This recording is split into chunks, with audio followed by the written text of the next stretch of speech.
आज सकाळी सकाळीच ना एवढे सारे कपडे धुतले होते, पण त्याआधी काल आम्ही सकाळीच ना गावाला गेलो होतो. काम होतं त्यामुळेच गावाला गेलो होतो आणि टू व्हीलरवर आम्ही चाललो होतो. पण आणूने अजिबात त्रास दिला नाही, व्यवस्थित गेलो. दुपारनंतर खूप जास्त कडक ऊन लागतं, त्यामुळेच आम्ही सकाळी सकाळी निघलो होतो.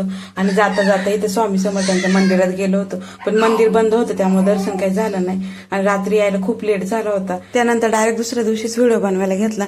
सकाळी इथं नाश्त्यासाठी मी मॅगी बनवत होते. खूप भूक लागली होती म्हणूनच सकाळी सकाळी मॅगी बनवायला घेतली. परवाच्या दिवशी घर क्लीन केलं होतं आणि काल गावाला गेल्यामुळे एवढी दगदग झाली होती ना, झोप पण झालेली नव्हती त्यातल्या त्यात. पण खूप जास्त कामं पडले होते, त्यामुळं सकाळी उठून म्हटलं सगळे आवरून घ्यावा, मग निवांत दुपारी आराम करता येईल. मग सकाळीच उठून नाश्ता करून घेतला आणि एवढे सारे कपडे धुवून घेतले. 2 दिवस कपडेच धुतले नव्हते त्यामुळे जास्त कपडे होते. त्यानंतर दुपारी मस्त तूप लावून पोळी गरम करून खाल्ली आणि आराम केला. आणि संध्याकाळच्या वेळी हे जे सुकलेले कपडे त्या घड्या मारून ठेवून दिल्या.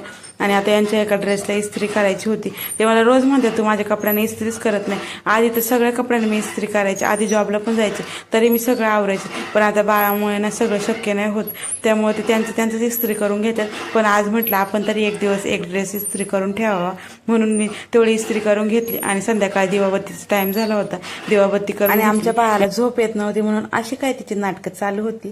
त्यानंतर संध्याकाळी मस्त 1 कप चहा, त्यानंतर स्वयंपाक सुद्धा करायचा होता. चला भेटू नेक्स्ट व्हिडिओ मध्ये, तोपर्यंत बाय बाय.